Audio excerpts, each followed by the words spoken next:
अपनी शादी के मात्र 47 दिन बाद एक आदमी ने सिर्फ इसलिए सुसाइड कर लिया क्योंकि उसने एक इंस्टेंट लोन एप्लीकेशन से मात्र 2000 रुपए का लोन लिया था। हो सकता है कि आपको मेरी बात पर भरोसा ना हो रहा हो, लेकिन ये डरावनी न्यूज़ लास्ट मंथ की ही है। जिस तरह से इंस्टेंट लोन था, उसी तरह से नरेंद्र की मौत भी काफ़ी इंस्टेंट हुई थी। पुलिस के मुताबिक हैदराबाद के रहने वाले नरेंद्र एक मछुआरा था जिसने अपने पर्सनल नीड को पूरा करने के लिए एक इंस्टेंट लोन एप्लीकेशन से मात्र 2000 रुपये उधार लिए थे। लेकिन लोन कंपनी ने अपने हिडन चार्जेस एंड इंटरेस्ट लगाकर उस 2000 को इतना ज़्यादा बढ़ा दिया कि नरेंद्र चाहकर भी उसे पे नहीं कर पाया। फिर क्या था इसके बाद? ऐप कंपनी के रिकवरी एजेंट ने नरेंद्र की खुलेआम हैरेसमेंट करनी शुरू कर दी। हद तो तब हो गई जब रिकवरी टीम ने उसकी और उसकी नवविवाहित वाइफ की फोटो को न्यूड मॉर्फ करके व्हाट्सएप के एक ग्रुप पे वायरल कर दिया। इस घटना के बाद नरेंद्र सदमे में चला गया और उसने सुसाइड कर लिया। नमस्कार दोस्तों, स्वागत है आपका इस वीडियो में। आज हम बात करने वाले हैं इंस्टेंट लोन एप्लीकेशन की उस डार्क रियलिटी के बारे में जो शायद आपको पता ना हो। एक ऐसी सच्चाई जिसका अगर आपको समय रहते पता ना चला तो हो सकता है कि अगली खबर आपकी ना बन जाए। इस वीडियो के जरिए आपको डिटेल में पता चलने वाला है कि किस हद तक इंस्टेंट लोन एप्लीकेशन सही है या गलत है, कैसे पहचाने कि कौन सा इंस्टेंट लोन एप्लीकेशन सही है, आरबीआई ने लोन एप्लीकेशन के लिए किस तरह की गाइडलाइन बना रखी है, अगर गलती से इस तरह के इंस्टेंट लोन एप्लीकेशन के जाल में फंस गए हैं तो क्या करना चाहिए। देखा जाए तो सोशल मीडिया मार्केटिंग ने इस इंस्टेंट लोन एप्लीकेशन के स्कैम को और ज़्यादा आसान कर दिया है।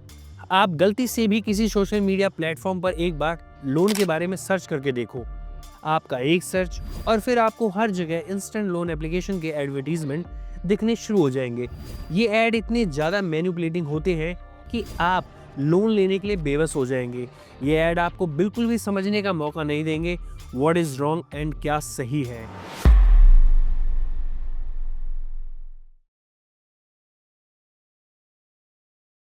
देखा जाए तो प्ले स्टोर या ऐप स्टोर पर सैकड़ों इंस्टेंट लोन एप्लीकेशन मौजूद है, जिनमें से काफ़ी सारी रिजर्व बैंक ऑफ इंडिया के से रजिस्टर्ड हैं। लेकिन शॉक्ड करने वाली बात यह है कि रजिस्टर्ड लोन एप्लीकेशन से ज़्यादा वहाँ नॉन रजिस्टर्ड लोन एप्लीकेशन मौजूद है, जिन्हें मैं सीधे तौर पर चाइनीज़ लोन एप्लीकेशन कहना पसंद करूँगा। वीडियो के शुरू में ही एक बात मैं आपको क्लियर कर देता हूँ कि नॉन रजिस्टर्ड लोन एप्लीकेशन को बनाया ही इसलिए जाता है ताकि एक आम इंसान को ज़्यादा से ज़्यादा लूटा जा सके, ज़्यादा से ज़्यादा हरेस किया जा सके, क्योंकि ये लोन एप्लीकेशन बोगस होते हैं और अपने घटिया तरीके से पैसे कमाने के लिए ही जाने जाते हैं। इसलिए इन्हें चाइनीज़ लोन एप्लीकेशन का नाम दिया गया है। 2 महीने पहले की खबर है, नवंबर 2024 में इन्फोर्समेंट डायरेक्टरेट यानी ईडी ने एक चाइनीज लोन एप्लीकेशन को रन करने वाले गिरोह को उत्तर प्रदेश में रंगे हाथों पकड़ा था। इस केस में ईडी ने लगभग 3 करोड़ 72 लाख रुपए की संपत्ति को जब्त करने का काम किया था। आप मानोगे नहीं, ये लोन ऐप चलाया तो इंडिया के लोगों के नाम पे जा रहा था, लेकिन इनका हेड एक नौजवान चाइनीज लड़का था जो गैर कानूनी तरीके से इंडिया में छुप कर रह रहा था। आप गूगल पर इस तरह की खबर को चेक करोगे तो आपको सैकड़ों न्यूज़ आर्टिकल पढ़ने को मिल जाएंगे। हर 1-2 महीने पर इस तरह की खबर निकलकर सामने आ ही जाती है। खबर के मुताबिक इंडियन लोगों को हायर किया जाता था और फ्रॉड करने के लिए प्रॉपर ट्रेनिंग दी जाती है। चाइनीज लोगों के साथ मिलकर ये गद्दार लोग कई शेल कंपनियां खोलते हैं, यानी फर्जी कंपनीज। ये कोई छोटे मोटे चोर या स्कैमर नहीं होते हैं, बल्कि ये कंपनीज इंडिया में प्रॉपर रजिस्टर्ड होती हैं। इन कंपनीज में अपने डमी डायरेक्टर्स होते हैं, कंपनी की सील्स होती हैं, डिजिटल सिग्नेचर भी होते हैं, इन्हें पेमेंट गेटवे के साथ लिंक किया जाता है। यहाँ तक कि इन कंपनीज के लीगल कॉल सेंटर भी होते हैं। इन्होंने अपने लोन ऐप्स बना रखे होते हैं जिसका एक ही उद्देश्य होता है, सिर्फ और सिर्फ लोगों के साथ फ्रॉड करना। ये सब खबर सुनकर आपको ये समझ आ जाना चाहिए कि ये फ्रॉड कितने बड़े लेवल पर देश में इंस्टेंट लोन स्कैम की फैक्ट्री चला रहा है। समझ गए ना? चाइनीज लोन एप्लीकेशन यानी जिंदगी को तबाह करने वाला टूल, और ये फ्रॉड किसी के भी साथ हो सकता है।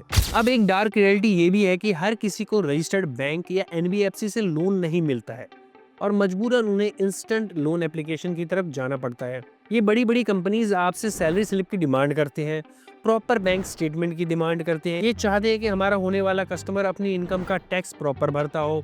साधारण सी और बहुत चुभने वाली बात है, जिस देश में सिर्फ लगभग 4 से 5% लोग ही इनकम टैक्स भरते हैं, वहाँ 95% लोगों को लोन की जरूरत होगी तो रजिस्टर्ड बैंक या एनबीएफसी तो उन्हें अपना ठेंगा ही दिखाएंगे ना, क्योंकि उन 95% लोगों ने खुद को ठेंगा दिखाने के काबिल ही समझ रखा है। थक हार कर इन 95% लोगों के पास इंस्टेंट पर्सनल लोन का सहारा ही रह जाता है, जो बिना आपका क्रेडिट स्कोर चेक करे, बिना आपकी इनकम स्टेटमेंट देखे लोन देने का वादा करते हैं। और यहीं से शुरू होता है आपके साथ चाइनीज लोन एप्लीकेशन का स्कैम। आप अपने मोबाइल फ़ोन में उन लोन एप्लीकेशन को इंस्टॉल करते हैं।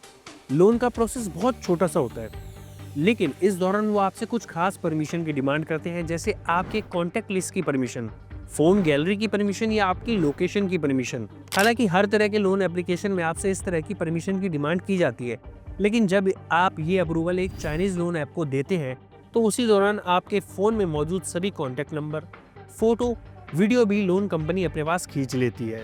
और यहीं से शुरू होता है आपके साथ लोन का स्कैम वाला खेल। अगर इन लोन ऐप से मिलने वाले लोन अमाउंट की बात करूं तो ज़्यादा से ज़्यादा आपको 4 से 5 हज़ार रुपये ही मिलते हैं, जो शायद ही आपकी किसी बड़ी फाइनेंशियल प्रॉब्लम को दूर कर पाएगा। लेकिन इसके बाद जो रिकवरी का खौफनाक पैटर्न शुरू होगा उसे आप चाहकर भी नहीं रोक पाओगे। कई लोगों के मन में ये सवाल जरूर आ रहा होगा कि छोटा सा लोन है, भर दूंगा, फिर थोड़ी ना कोई दिक्कत होगी। आ रहा है ना? बिल्कुल खबरदार हो जाओ, ये एक ऐसा लोन ट्रैप है जहां आप कंप्लीट पेमेंट करने के बाद भी नहीं बच पाओगे। क्यों नहीं बच पाओगे? ये देखो, ये पिछले महीने की एक खबर है। 2700 रुपये का लोन लिया था बंदे ने, 5000 रुपये से ज़्यादा भी उसने भुगतान भी कर दिया। यानी कर्जदार ने लोन लेने के बाद लगभग उसका दुगना अमाउंट पे कर दिया। लेकिन बावजूद इसके रिकवरी एजेंट उसे धमकी देते हुए कहता है कि 4500 रुपये का और भुगतान कर दो, वरना मैं तुम्हारी न्यूड फोटो को वायरल कर दूंगा। अगर आप खुद को एक शरीफ इंसान मानते होगे तो इस ट्रैप में फंस जाओगे और रिकवरी एजेंट आपसे डिमांड करता रहेगा। क्यों करेगा ना? और ऐसी कंडीशन में आप हो तो क्या करोगे? डिसीजन सिंपल है, आप डिमांड को एक्सेप्ट कर लोगे। ऐसा ही विक्टिम ने भी किया। 4500 रुपये के बाद उसने फिर 5400 रुपये का और भुगतान किया, लेकिन हैरेसमेंट खत्म होने का नाम नहीं ले रही थी। हालांकि खबर के मुताबिक विक्टिम ने मामले की कंप्लेन अपने नज़दीकी पुलिस थाने में कर दी। लेकिन इसके बाद क्या था? स्कैमर का दिल इतना मर चुका था कि उन्होंने उस व्यक्ति की मॉर्फ फोटो को विक्टिम के कॉन्टैक्ट लिस्ट पर भेजनी शुरू कर दी। बताओ, 27,000 रुपये का लोन लिया था और 15,000 रुपये का भुगतान कर दिया, लेकिन फिर भी शर्मिंदगी का सामना उसे करना ही पड़ा। आप ऐसी कंडीशन में खुद को पाते हो तो क्या करोगे? इस बारे में कमेंट करके जरूर बताना, ताकि दूसरे लोगों को भी आपकी ट्रिक का पता चल सके। Non registered instant loan application को पहचानने के बहुत से बेसिक फैक्टर्स होते हैं, जैसे कि इनकी कोई वेबसाइट शायद होती ही नहीं है। अगर वेबसाइट होती भी है तो उस वेबसाइट पर वैलिड कस्टमर सपोर्ट की डिटेल मौजूद नहीं होती है। इस तरह के फ्रॉड लोन एप्लीकेशन आपको लोन देने के बाद लोन एग्रीमेंट भी प्रोवाइड नहीं करते हैं। ये आपको बिना इनकम प्रूफ के लोन देने के लिए तैयार हो जाते हैं, जो कि सही नहीं होता है। बिना प्रॉपर डॉक्यूमेंटेशन के लोन देने के लिए तैयार हो जाते हैं, जो कि आरबीआई बिल्कुल ही मना करती है। हो सकता है कि कई बार लोन देने से पहले ये आपसे प्रोसेसिंग फीस की भी डिमांड कर सकते हैं। इन सब के अलावा इनकी पब्लिक रेपुटेशन बहुत ही बेकार होती है, यानी कि ऑनलाइन पब्लिक रिव्यू काफ़ी नेगेटिव होती है इनकी। अगर कोई भी इंस्टेंट लोन एप्लीकेशन इन सभी क्राइटेरिया में पास हो जाता है तो समझ लेना कि ये आपको लोन ट्रैप में फंसाने का काम करने वाले हैं, और इस तरह के मोबाइल एप्लीकेशन से कभी भी लोन के लिए अप्लाई ना करें। उम्मीद है कि आप नॉन रजिस्टर्ड लोन एप्लीकेशन से दूरी बनाकर रखेंगे और अपनी छोटी सी डिटेल भी इनके साथ बिल्कुल भी शेयर नहीं करेंगे। अब बात करते हैं रजिस्टर्ड लोन एप्लीकेशन की, जिन्हें रिजर्व बैंक ऑफ इंडिया ने अपनी गाइडलाइन के तहत लोन देने की परमिशन दे रखी है। अब मैं आपको बताने वाला हूं कि अगर आपको इंस्टेंट लोन लेने की जरूरत पड़ भी जाए तो आप सिर्फ वेरीफाइड लोन एप्लीकेशन पर ही जाएं, जहां रिकवरी हैरेसमेंट के चांसेस बहुत ज़्यादा लेवल तक कम हो जाते हैं। ठीक है, कम हो जाते हैं, लेकिन रुकते नहीं है। रजिस्टर्ड लोन एप्लीकेशन की तरफ से डिफ़ॉल्ट की कंडीशन में ही आपके साथ रिकवरी की जाती है, यानी कि जब एक कर्जदार अपने लोन की किस्त भरना बंद कर देता है तब उसके साथ रिकवरी शुरू होती है। इसके अलावा रजिस्टर्ड लोन एप्लीकेशन में रिकवरी का पैटर्न बेहुदा और बद्धा नहीं रहता है। आपकी तस्वीर को मॉर्फ करके किसी व्हाट्सएप ग्रुप पे वायरल नहीं किया जाता है। हालांकि इनके पास भी आपके कॉन्टैक्ट लिस्ट मौजूद होते हैं, यानी आपके कॉन्टैक्ट पर कॉल कर सकते हैं, लेकिन आरबीआई की गाइडलाइन इनको ऐसा करने की भी परमिशन नहीं देती है। हम बात पेमेंट डिफ़ॉल्ट कंडीशन की कर रहे हैं, लेकिन अगर आप प्रॉपर अपने लोन का भुगतान करते हैं तब रजिस्टर्ड लोन एप्लीकेशन से लोन लेने से आपको कोई भी दिक्कत नहीं होगी, बल्कि आपका सिविल बढ़ेगा। आरबीआई रजिस्टर्ड लोन एप्लीकेशन की संख्या सैकड़ों में है। इनके बारे में आप गूगल पर बस इतना लिखकर पता कर सकते हो, list of RBI registered instant loan application in 2025। इतना सर्च करने के बाद आपको बहुत सी वेबसाइट का लिंक मिलेगा, लेकिन उसमें से आपको सिर्फ rbi.org वाली वेबसाइट का लिंक खोलना है। लिंक खोलते ही आपके पास आरबीआई रजिस्टर्ड लैंडर्स के नाम आ जाएंगे। सिंपल सा काम है, बस आपको सर्च करना है। हालांकि काफ़ी लोगों को सर्च करने में भी दिक्कत हो सकती है, तो उन लोगों के लिए मैं कुछ टॉप रजिस्टर्ड लोन एप्लीकेशन के नाम बता देता हूं, ताकि उन्हें ज़्यादा दिक्कत का सामना ना करना पड़े। अब ये टॉप रजिस्टर्ड एप्लीकेशन कौन से हैं इंस्टेंट लोन के लिए, जैसे KreditBee, MoneyView, Stashfin, Fibe, PaySense या लैंडिंग कार्ड या एम पॉकेट जैसे लोन एप्लीकेशन रजिस्टर्ड है। हालांकि आरबीआई ने इन सभी को लोन देने की परमिशन तो दे रखी है, लेकिन इनका इंटरेस्ट रेट इतना ज़्यादा हाई होता है कि लोन लेना ही आपके लिए जी का जंजाल बन सकता है। इसलिए proper check and verifying processing fee, rate of interest and loan term and condition before applying this kind of personal instant loan. मेरी आपको यही सलाह है कि ज़्यादा से ज़्यादा इंस्टेंट लोन को अप्लाई करने से दूर रहें। अगर लोन की सच में ज़रूरत है तो बैंक से ही लोन अप्लाई करने पर फोकस करें। Instant loan instant financial problem को सॉल्व करने के लिए ही बनाया गया है, लेकिन ध्यान रखें कहीं आपकी इंस्टेंट फाइनेंशियल प्रॉब्लम आपकी लाइफ टाइम मेंटल प्रॉब्लम ना बन जाए। वहीं बैंक आपको आपके क्रेडिट स्कोर, इनकम और प्रोफेशन के आधार पर ही लोन देना प्रेफर करता है। इसलिए यहाँ मेरी आपको ये भी सलाह रहेगी कि अपनी प्रोफाइल को इतना ज़्यादा स्ट्रॉन्ग कर ले, या तो आपको बैंक से ही लोन मिल जाए या तो आपको लोन लेने की जरूरत ही ना पड़े।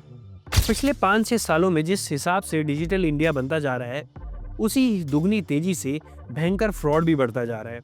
इन सभी फ्रॉड का भांडा फोड़ने के लिए जल्द ही और भी वीडियो आपके सामने लाई जाएगी, ताकि ये स्कैमर आपको या आपके परिवार को अपना शिकार ना बना सके। अगर आपने मेरी वीडियो यहाँ तक देख ली है तो मुझे इस बात का अंदाज़ा लग चुका है कि वीडियो आपके काफ़ी काम की है। तो जाते जाते इस वीडियो में अपने विचार कमेंट करके जाएं और अपनी राय को दूसरे लोगों को भी बताएं। इसके अलावा आपको किसी खास टॉपिक पर वीडियो चाहिए तो वीडियो में कमेंट करके टॉपिक के बारे में लिख सकते हैं। अगर उस टॉपिक पर गहरी सहमति बनेगी तो हम कभी फुर्सत में उस टॉपिक पर भी बात करेंगे। इस वीडियो में इतना ही, जल्द मिलते हैं अगली वीडियो में। स्वस्थ रहें और अपनी सेहत का ख्याल रखें।